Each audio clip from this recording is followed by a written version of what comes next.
My sister prank called my boss and got me fired. Later, I landed a better job, but then my whole family started demanding money from me. I just smiled and said, "Check your mailboxes."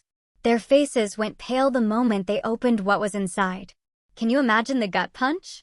Finding out your own sister, your blood, deliberately sabotaged your career with a single, venomous phone call. It cuts deeper than any knife, doesn't it? But here's the twisted part. When I clawed my way back from absolute zero, built an empire from the ashes, and found unexpected success that transformed my life, suddenly, my family remembered I existed. Their outstretched hands, demanding a fair share after years of sabotage, left me absolutely speechless. So I just smiled sweetly and said, "Check your mailboxes tomorrow." The look on their faces when they did? Priceless. Let me take you back to autumn 2008. We grew up in a perfectly normal-looking, middle-class neighborhood in Boston. From the outside, the Addams family looked picture-perfect: colonial home, weekend barbecues, mandatory game nights. But behind closed doors? The dynamics were anything but healthy. From a ridiculously young age, I somehow became the designated, responsible one. By 10, I was helping with bills, making sure my younger sister, Ashley, got to school, and trying to keep peace between my constantly arguing parents. Meanwhile, Ashley was encouraged to just be a kid, which was code for letting her avoid any responsibility whatsoever. Ashley, 2 years my junior, grew up believing the world revolved around her. She was conventionally pretty, blonde hair, blue eyes, cheerleader type, the kind of looks that opened doors. My parents, Margaret and Richard, treated her like their precious princess, and me? I was more like the castle staff. Ashley has a sensitive spirit. My mother would sigh dramatically whenever Ashley threw a tantrum about chores. You're just naturally more capable, Autumn. Translation: you handle everything so Ashley doesn't have to be inconvenienced. My older brother, Ethan, 30 at the time, found it easier to just side with Ashley. Just let her have her way, he'd say. It's not worth the drama. He learned early that keeping Ashley happy meant a peaceful life, even if it came at my expense. Despite this wildly imbalanced treatment, I threw myself into academics, determined to carve my own path. I maintained a 4.0 GPA, won a partial scholarship to Boston University, and worked 2 part-time jobs to cover the rest. Meanwhile, my parents paid for Ashley's full ride to 3 different colleges, none of which she completed. College just isn't the right environment for my creativity, she'd declare after each dropout, and my parents would nod sympathetically. This pattern continued through her brief attempts at becoming a yoga instructor, life coach, fashion vlogger, and real estate agent, all funded by my parents, despite their supposedly tight budget. When I finally graduated with my marketing degree, I organized a small celebration dinner. Ashley, predictably, swept in 2 hours late, made a scene about the restaurant's limited vegan options, despite being vegan for only that particular week, and then burst into tears when my father toasted my accomplishment, effectively making the entire evening about comforting her. I secured my first professional position at Meridian Marketing, a mid-sized firm downtown. The starting salary wasn't impressive, but I had benefits and real growth potential. I rented a tiny 1-bedroom apartment, bought professional clothes from thrift stores, and started building my career, brick by careful brick. Ashley's resentment, though, grew with each small success I achieved. When I was featured in a local business publication for a campaign I'd worked on, she accidentally spilled red wine on my only professional dress the night before an important client meeting. When I was invited to speak at a marketing conference, she called me repeatedly during my presentation until I had to turn my phone off, completely missing an important call from my boss. The worst incident before the firing happened when I was interviewing for a position at a larger firm. I'd laid out my interview outfit the night before, a navy blue suit I'd saved for months to purchase. The morning of the interview, I discovered the suit covered in foundation makeup that wouldn't come out. Ashley claimed she'd been looking for a tissue in my room and must have knocked over her makeup. I missed the interview, and the opportunity passed. Despite all of this, I maintained a relationship with my family. Sunday dinners were mandatory in my parents' eyes, and I showed up dutifully, enduring Ashley's backhanded compliments and my parents' subtle dismissals of my accomplishments. Marketing isn't really changing the world, though, is it? My father would say after I shared news of a successful campaign. But when Ashley announced her latest scheme to become an influencer, they were all enthusiasm and support. I just maintained the peace, swallowed my frustrations, and focused on building my career at Meridian. After 2 years of consistent performance, I was being considered for a junior management position. The promotion would mean a significant salary increase, more creative control, and, more than anything, validation that my hard work was paying off. I had no idea that Ashley had been watching my progress with growing bitterness, or that she was about to take drastic action to derail everything I'd worked so hard to build. 2.5 years at Meridian Marketing, I was finally hitting my stride. My client retention rate was the highest in the department, and I'd brought in 3 new major accounts in the past quarter alone. My boss, Victoria Pearson, had started inviting me to leadership meetings, dropping hints about my future with the company. The promotion to junior marketing director was within reach. The position had opened when Derek, my mentor, accepted a role in Chicago. Victoria had asked me to prepare a presentation outlining my vision for our department's future, essentially an audition for the role. I spent weeks preparing, staying late, fine-tuning every slide, practicing my delivery until I could do it in my sleep. The presentation was scheduled for a Thursday morning meeting with the executive team. Wednesday night, I called my family to cancel our usual Sunday dinner, explaining I needed the weekend to prepare. "Of course, your job comes first," my mother said with that familiar passive-aggressive sigh. Ashley was planning to announce some big news, but I suppose that can wait. I felt the familiar guilt rising, but I stood my ground. "This is really important, Mom. I'll make it up to Ashley next weekend." Later that night, Ashley called. "Way to ruin my special announcement," she said without preamble. "I'm sorry, Ash. What's your news?" "Wouldn't you like to know?" she snapped. "Some sister you are. Always thinking about yourself and your precious career." I tried explaining how important this presentation was, but she just hung up on me. I felt uneasy as I went to bed, but I pushed the feeling aside. I needed to focus on tomorrow. Thursday morning, I woke early, put on my best suit, a charcoal gray one I'd splurged on for important client meetings, and headed to the office an hour early to set up the conference room. When I swiped my key card at the building entrance, the security panel flashed red, denied. I tried again, same result. Figuring it was a system glitch, I called up to reception, but Donna, the receptionist, sounded strange. "I'm sorry, Miss Adams, but I've been instructed not to let you in. Miss Pearson would like you to call her directly." Confused and increasingly alarmed, I called Victoria. Her normally warm voice was ice cold.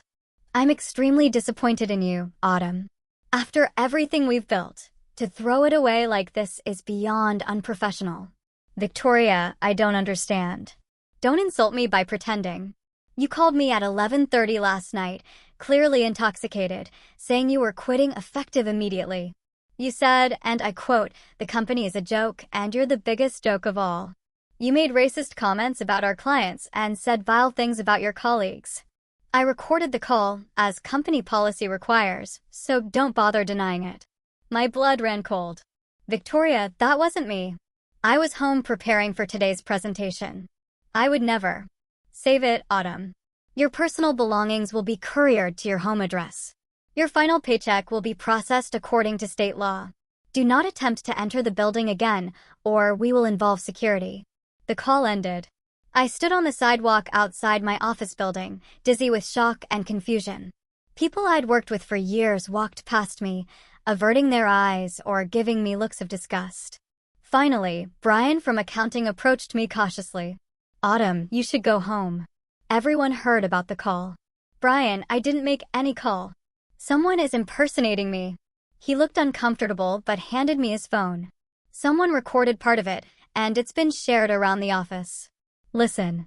I heard a voice that sounded horrifyingly like mine, slurring words, saying terrible things about Victoria and the company, using language I would never use. The voice was similar to mine, but with slight differences, nuances only people who knew me well would notice.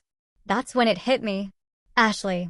She could always do a perfect impression of me, a talent she'd used to call my high school crushes and embarrass me, or to prank my friends. Brian, that's not me. That's my sister. She can mimic my voice. The pity in his eyes told me he didn't believe me. Just go home, Autumn. Don't make this worse. Security arrived and escorted me off the property. As I walked home in a daze, my phone buzzed with a text from a number I didn't recognize, one of my colleagues sharing a recording of the call. I forced myself to listen to more of it, confirming my suspicions. The cadence, certain phrases, it was definitely Ashley's imitation of me, though convincing enough to fool my boss. I went straight to my parents' house, knowing Ashley would be there.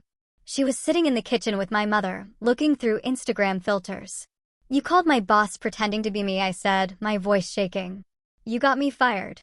Ashley looked up, momentarily startled, before her face settled into innocence. "What are you talking about? Don't lie to me. You called my office last night, imitated my voice, and got me fired the day of my big presentation." My mother stepped between us. "Autumn, calm down. Why would Ashley do something like that?" "Because she's always been jealous of me. Because I was about to get promoted. Because she can't stand to see me succeed." Ashley's facade cracked slightly, a smirk flashing across her face before she burst into crocodile tears. "I was just playing a joke. I didn't think they'd actually fire you. I was going to call back today and say it was a prank." My father entered the kitchen. "What's all this shouting?" I explained what had happened, showing him the recording on my phone. Instead of being horrified, he frowned at me. "You're overreacting. Ashley made a mistake. She didn't mean any harm." "A mistake? She deliberately got me fired. My reputation in the industry is ruined. No one's going to hire me after this." Ashley sniffled. "It was just supposed to be funny. You're always so serious about your job. I thought you'd laugh." "Laugh? I worked there for almost 3 years. I was about to be promoted." My mother put her arm around Ashley. "You know your sister has a different sense of humor. And honestly, if they fired you that easily, maybe it wasn't a good place to work anyway." I couldn't believe what I was hearing. "Are you serious right now?" She impersonated me, said racist things in my name, and burned my professional reputation to the ground. My brother Ethan arrived, summoned by my mother's urgent text. After hearing both sides, he shrugged. "It's not great what Ashley did, but you're making it worse by freaking out. Just explain to your boss what happened." I tried. They don't believe me.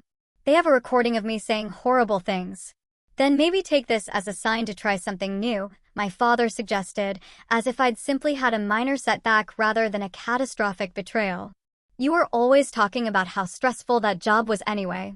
I looked at my family, Ashley's crocodile tears, my mother's protective embrace around her, my father's dismissive attitude, Ethan's indifference.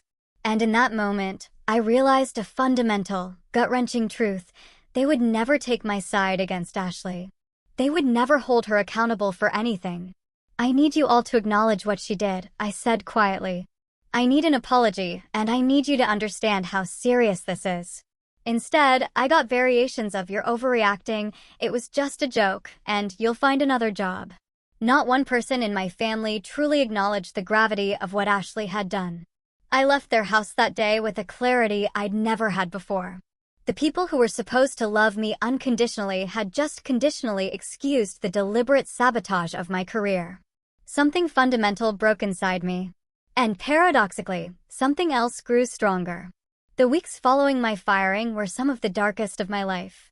I filed for unemployment, but there was a review of my case due to being terminated for cause. My emergency savings covered less than 2 months of expenses, and the Boston rental market wasn't exactly forgiving.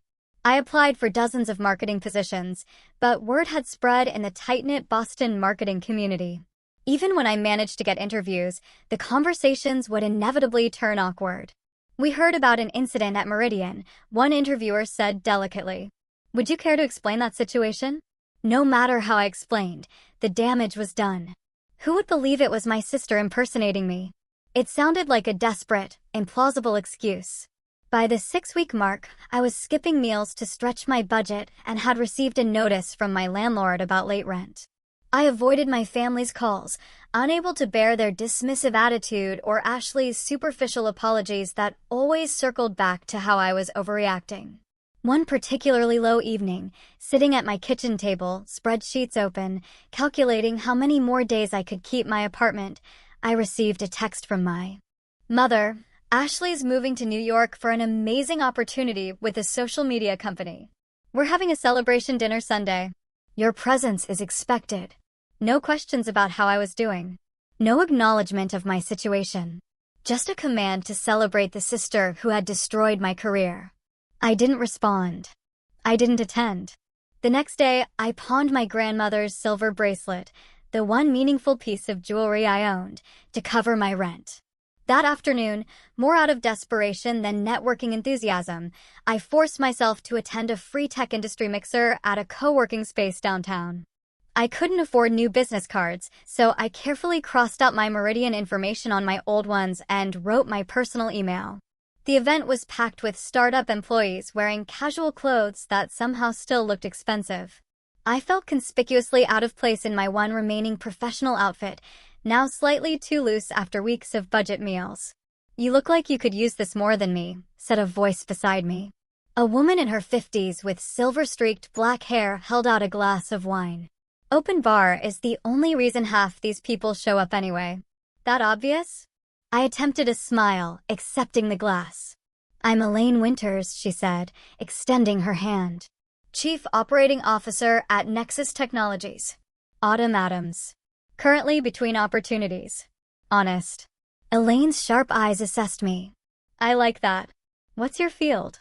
I briefly explained my marketing background, carefully avoiding details about how my last position ended.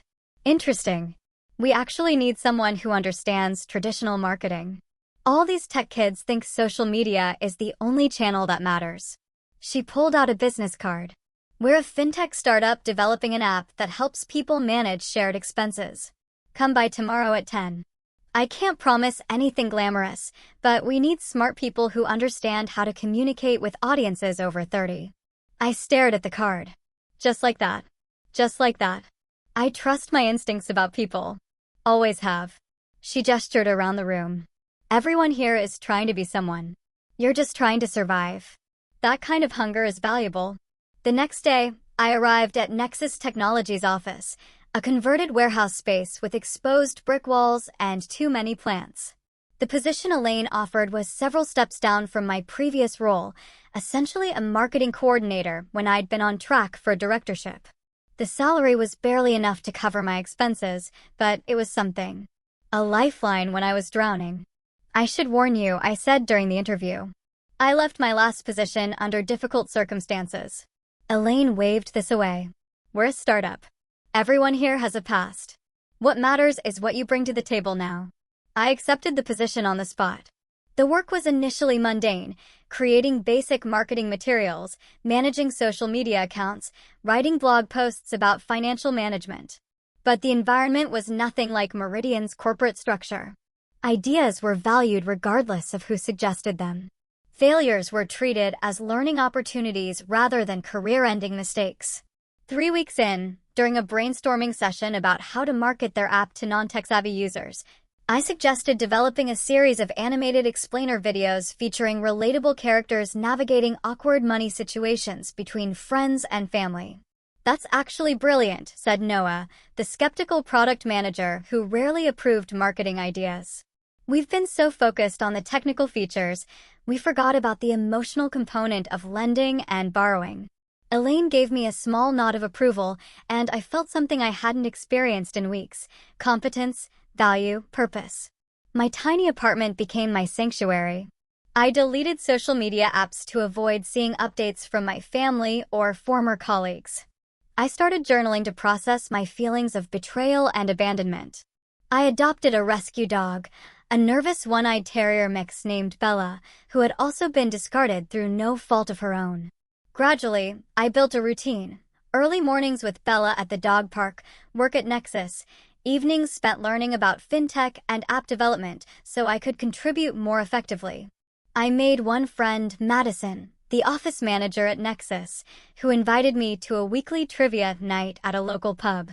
Family drama, she said when I vaguely explained why I always declined invitations that fell on Sundays. Been there.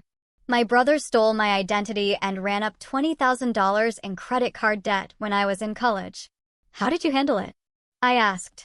Press charges, she said matter-of-factly. Haven't spoken to him in 7 years.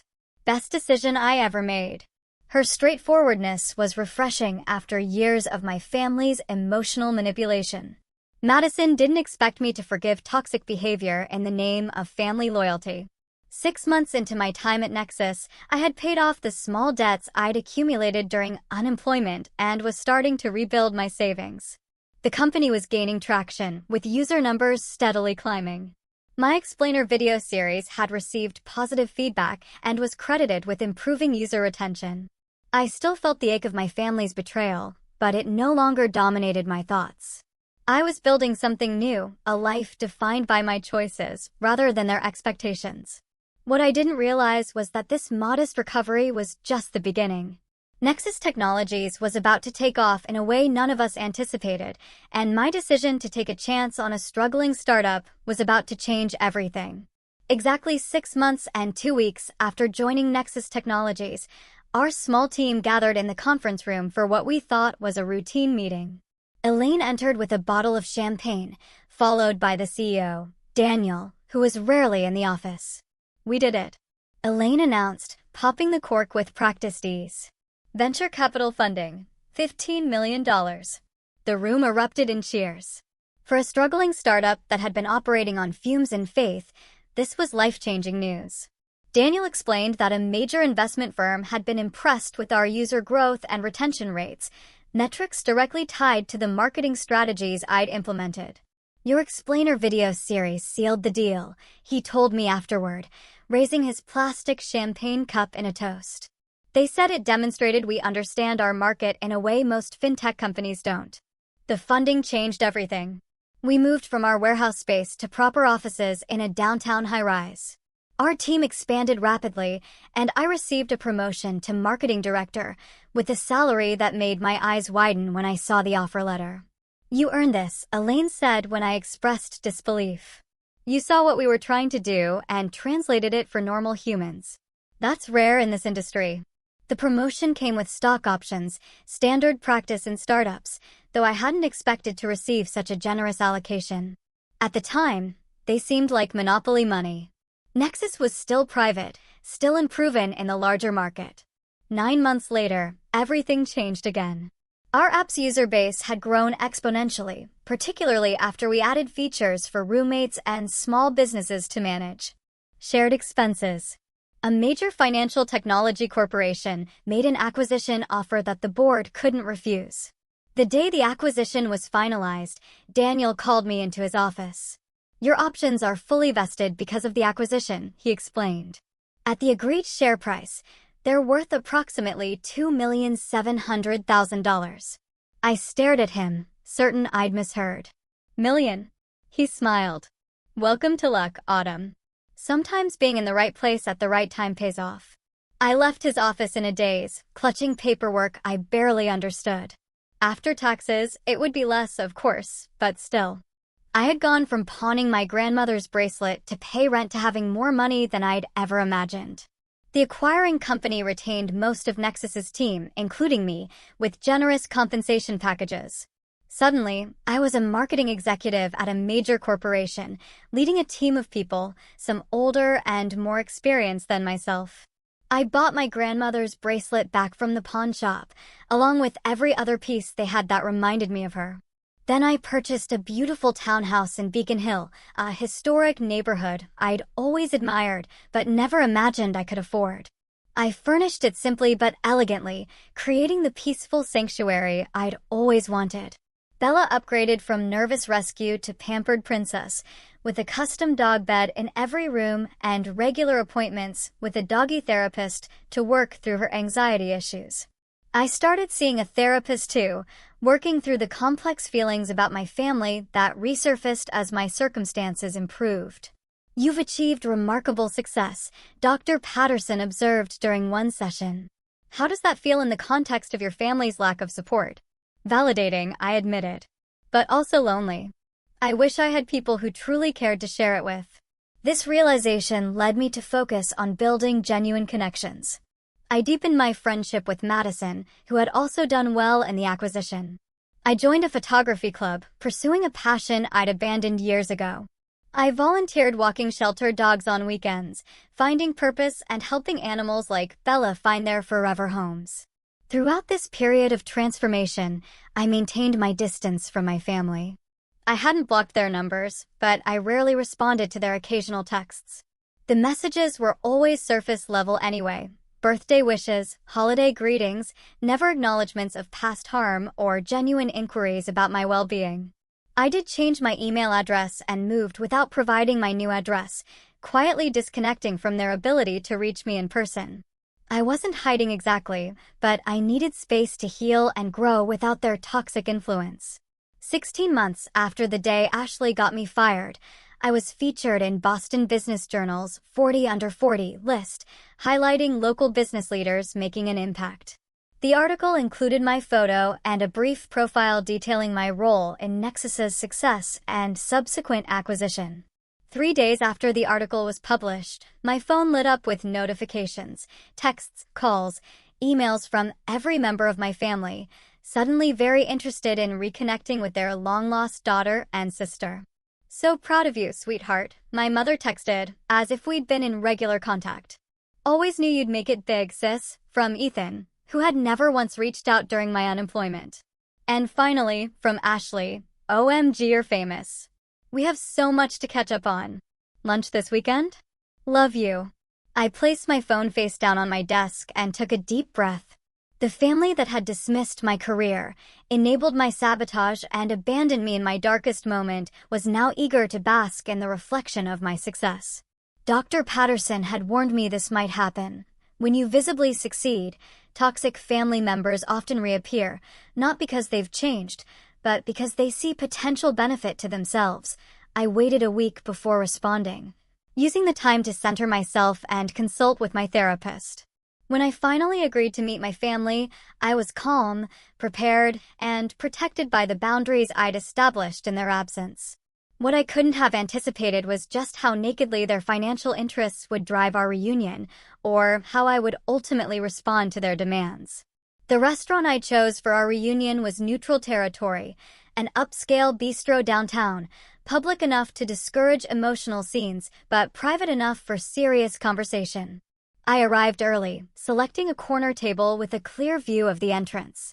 My parents arrived, looking exactly as I remembered, yet somehow smaller. My mother's eyes widened as she took in my appearance, the tailored blazer, the subtle but expensive jewelry, the confident posture that comes from knowing your own worth. "Autumn," she exclaimed, moving in for a hug I didn't return. "You look different." "Professional success agrees with me," I replied, gesturing for them to sit. My father's handshake was firmer than usual. "Always knew you had potential, kiddo. Just needed the right opportunity." The cognitive dissonance was staggering. This was the same man who had dismissed my career ambitions for years, who had told me my firing was probably for the best. Ethan arrived next, with a new girlfriend in tow, a wide-eyed woman he introduced as Kayla, who seemed inappropriately excited to meet me given we were strangers. "Autumn's the tech executive I was telling you about," he said, his voice carrying just a bit too far across the restaurant. Finally, Ashley made her entrance, 20 minutes late as usual. She'd lost weight, changed her hair, and was wearing an outfit that looked suspiciously like it had been purchased specifically to impress me. "My successful sister," she squealed, drawing attention from nearby tables. "Look at you. We're practically twins now that I'm in the corporate world too."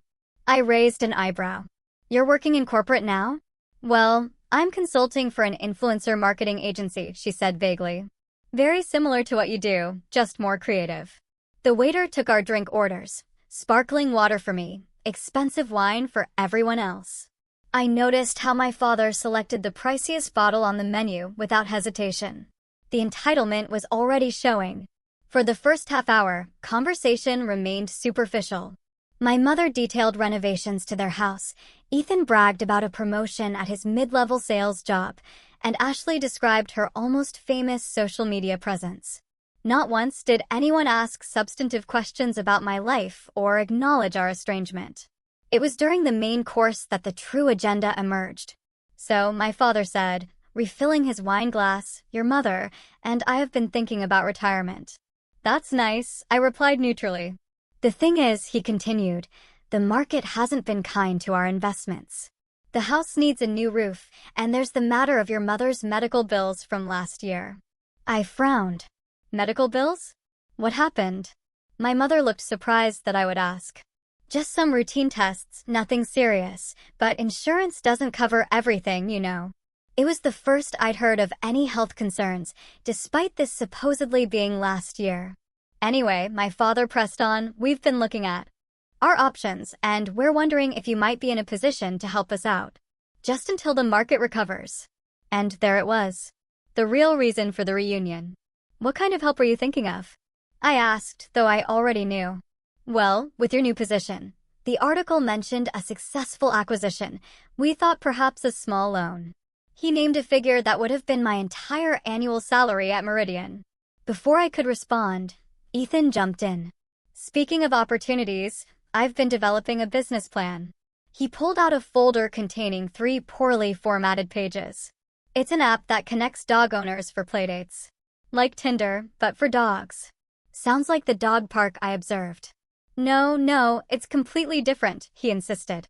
"All I need is seed funding. About half of what Mom and Dad need should cover initial development." I noticed Kayla's eager nodding. Clearly, she'd been promised a role in this imaginary company. Ashley, not to be outdone, placed her hand on mine.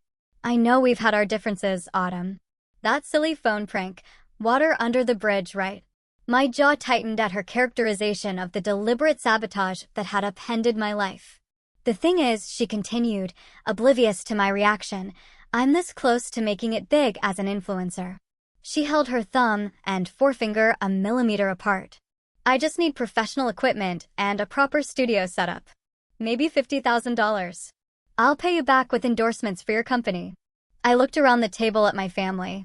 These people who had dismissed, sabotaged, and abandoned me, now united in their expectation that I would finance their lives. "Let me understand," I said carefully. "You want me to give you money after everything that happened?" My mother's expression turned wounded. "Sweetheart, we're family. Families help each other. Where was that family spirit when Ashley got me fired? When I was skipping meals to pay rent? You're still upset about that?" Ashley rolled her eyes. "It was over a year ago, and clearly it worked out for the best." "No thanks to any of you," I replied. My father leaned forward. "Look, Autumn, we raised you, put a roof over your head, food on the table. Is it so wrong to expect some gratitude now that you've made it?" The entitlement was breathtaking. In their minds, my success wasn't something I'd earned despite their sabotage and lack of support. It was something they deserved to benefit from. "I need time to think about this," I said finally, signaling for the check. "Don't take too long," my father said. "The roof won't fix itself." I paid the exorbitant bill without comment and left the restaurant with a promise to be in touch. In the taxi home, I leaned my head against the cool window and let the tears come, not for the money they wanted, but for the family I'd never really had. Over the next week, the messages increased in frequency and urgency. My mother sent photos of water damage from the supposedly leaking roof. Ethan forwarded amateurish business projections showing how I'd triple my investment in his app. Ashley sent links to the exact camera equipment she needed, with not-so-subtle hints about her birthday approaching. During a session with Dr. Patterson, I vented my frustration. "They don't care about me. They never did. They just see me as an ATM now." "What do you want from them?" she asked. "Accountability. Recognition of how they treated me. Genuine remorse. And if they're incapable of that?" The question hung in the air. What if they were incapable of the emotional honesty I needed? What if the transactional relationship they were offering was all they knew how to give? After much reflection, I made my decision. I texted each family member the same message: "I've given your requests some thought. Expect something in your mailboxes next week." Their responses were immediate and enthusiastic, filled with emojis and exclamation points. My mother suggested a family dinner to celebrate. I declined politely, saying I was busy with work. Then, I set about preparing 4 very special packages, each one carefully tailored to its recipient. I spent a full weekend planning what to send my family. This wasn't about revenge. I'd moved beyond that desire. This was about accountability, boundaries, and perhaps offering them something more valuable than money, the truth. For each package, I purchased beautiful, heavyweight stationery and matching envelopes. I wanted the presentation to match the seriousness of my message. I arranged for tracked delivery, requiring signatures, ensuring each package would reach its intended recipient. For Ashley, I compiled a comprehensive file. It contained a printed transcript of her prank call to my boss, obtained through a former colleague who had finally believed my version of events. Alongside it, I included documentation of the financial hardship that followed my firing, overdue rent notices, utility shut-off warnings, the pawn ticket for my grandmother's bracelet. I added screenshots of texts she'd sent during that period, dismissing my situation as not that bad and suggesting I just get another job. I included a letter from my therapist with personal details redacted, outlining the psychological impact of workplace sabotage and family betrayal. Finally, I added confirmation of a $5,000 donation made in Ashley's name to a workplace bullying prevention organization. The donation came with mandatory attendance at their next awareness workshop. I included a personal note, *Ashley, you've shown me who you are, repeatedly, throughout our lives. The phone call that cost me my job wasn't a prank or a joke. It was deliberate sabotage, born of jealousy and entitlement. I don't believe you're capable of genuine remorse, but perhaps this donation in your name will help others avoid experiencing what I did. I've forgiven you for my own peace, but forgiveness doesn't mean financing your lifestyle or maintaining a relationship that harms me. I wish you growth and self-awareness. For my parents, I created a different package. It contained financial literacy books, retirement planning guides, and contact information for legitimate financial advisors. I included property records showing they had refinanced their house 3 times in the past decade, despite claiming financial prudence. I added a spreadsheet showing that if they'd invested the money they spent on Ashley's failed ventures, they would have more than enough for retirement and home repairs. Most significantly, I included a detailed letter documenting every instance I could remember of their emotional favoritism, their dismissal of my achievements, and their enabling of Ashley's behavior. I paired each example with research on family dynamics and emotional neglect, highlighting the patterns they had established. Their note read, Mom and Dad, I'm not the family bank, and my success doesn't obligate me to fund your retirement or compensate for poor financial decisions. The roof didn't suddenly start leaking the day my business success was published. I've included resources that will actually help your situation, along with the name of a family therapist who specializes in healing damaged parent-child relationships. If you ever wish to develop a genuine connection based on mutual respect rather than financial expectation, that would be my preferred. Investment. For Ethan. I created a package addressing his pattern of taking the path of least resistance. I included a proper business plan template with annotations showing the gaps in his dog app concept. I added market research on the pet industry and statistics on startup failure rates. I included a gift certificate for career counseling sessions and contacts for legitimate small business incubators in Boston. His note was shorter. Ethan, you've always chosen the easiest path, including siding with Ashley and our parents regardless of right and wrong. I'm offering you something better than money, the tools to create your own success rather than attaching yourself to mine. I'd welcome a relationship with a brother who stands on his own and stands up for what's right, even when it's difficult. And for Kayla, who I just met but who is clearly being pulled into the family dynamics. I sent a small gift card to a coffee shop with a simple note, be careful whose family you marry into. Best wishes, Autumn. I sent all 4 packages on a Monday morning, then turned off my phone for the day, taking Bella for a long hike in the woods outside the city. I needed space from the inevitable fallout. When I returned and checked my messages that evening, the reaction was exactly as I'd expected: outrage, disbelief, and accusations of cruelty. My mother had left 7 voicemails, each more tearful than the last, oscillating between "how could you embarrass us this way" and "after everything we've done for you." My father's messages were colder, calling me ungrateful and selfish, threatening to "tell the whole family how you've treated us." Ethan's response was a single text: "Low blow, sis. Real low blow." Ashley's reaction was the most extreme, a string of incoherent, angry messages, followed by a final text saying, "You'll regret this. Nobody treats me this way." I felt a strange calm as I listened to and read their responses. Not one of them engaged with the actual content of what I'd sent. Not one acknowledged the patterns I documented or expressed any interest in building a healthier relationship. They were angry because I had refused to be used. Nothing more. That night, I sat on my balcony overlooking the Boston skyline, Bella curled contentedly in my lap. I felt lighter, somehow, as if I'd put down a heavy burden I'd been carrying my entire life, the burden of seeking approval and love from people incapable of providing it. Dr. Patterson had warned me this might happen. Sometimes, the most loving thing you can do for yourself and others is to hold up a mirror to dysfunctional patterns. They may not like what they see, but you've given them the opportunity to grow. Whether they would take that opportunity remained to be seen. In the meantime, I had my own life to live, one defined by genuine connections, meaningful work, and the family I chose rather than the one I was born into. The weeks following my mailbox surprises were predictably stormy.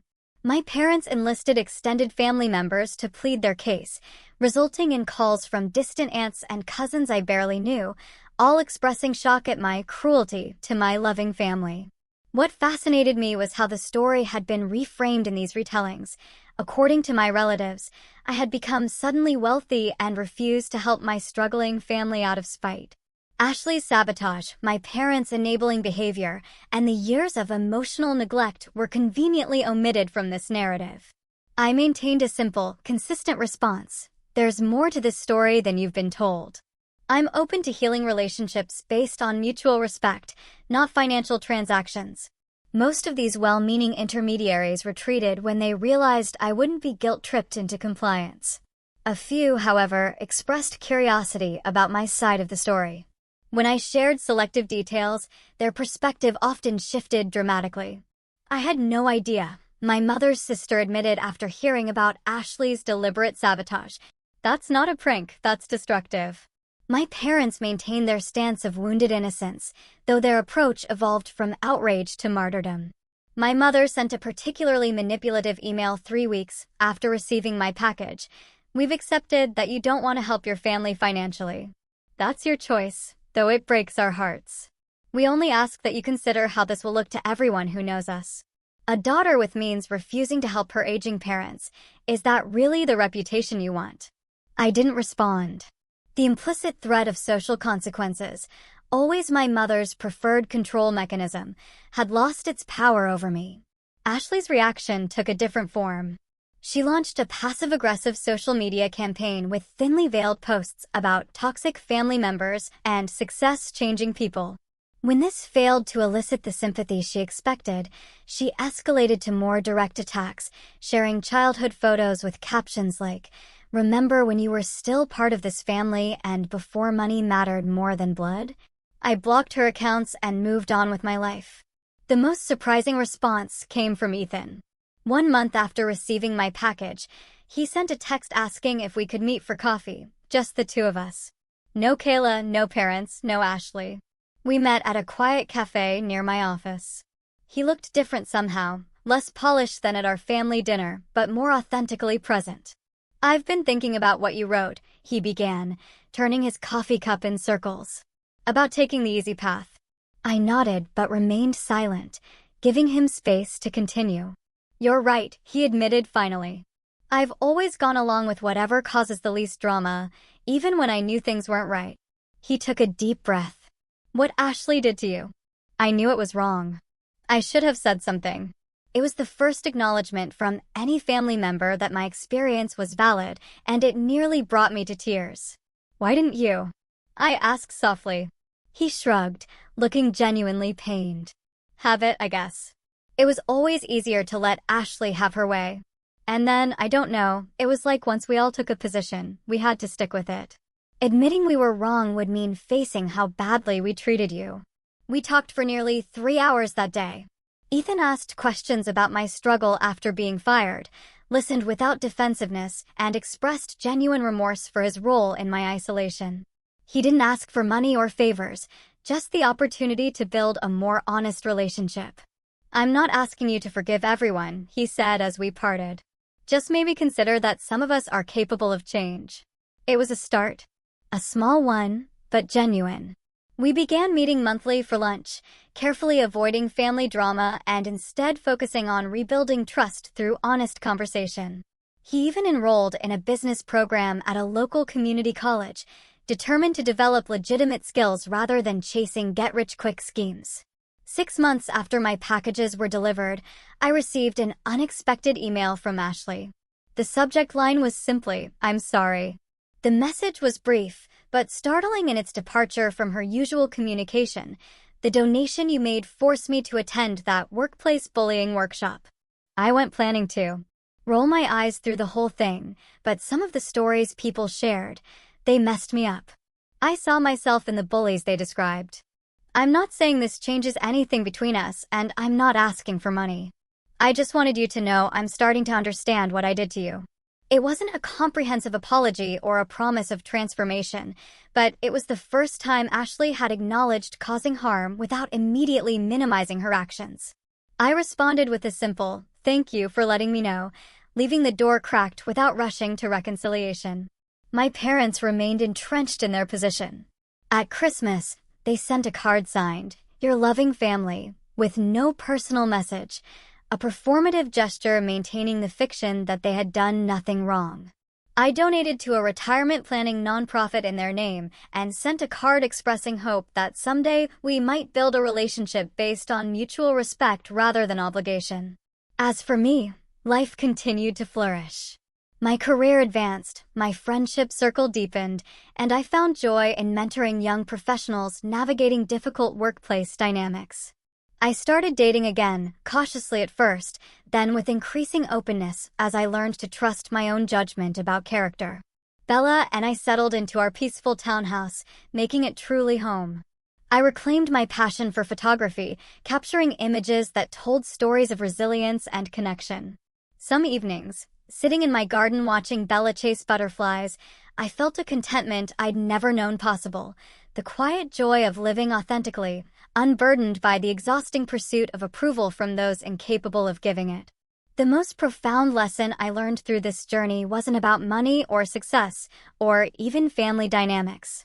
It was about the liberation that comes from defining your own worth rather than accepting others' limited valuation. It was about the courage to stand in your truth, even when voices from your past insist you should acquiesce for the sake of peace. True peace, I discovered, doesn't come from appeasing those who would diminish you.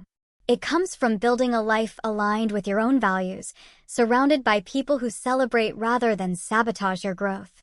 Sometimes, the most loving thing you can send to someone's mailbox isn't what they want, but what they need, a mirror reflecting truth, an invitation to growth, a boundary that honors both your worth and their potential to become better. What about you?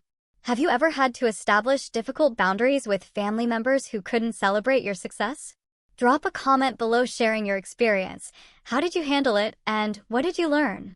If you found value in my story, please like this video and subscribe for more conversations about building healthy relationships and standing in your truth.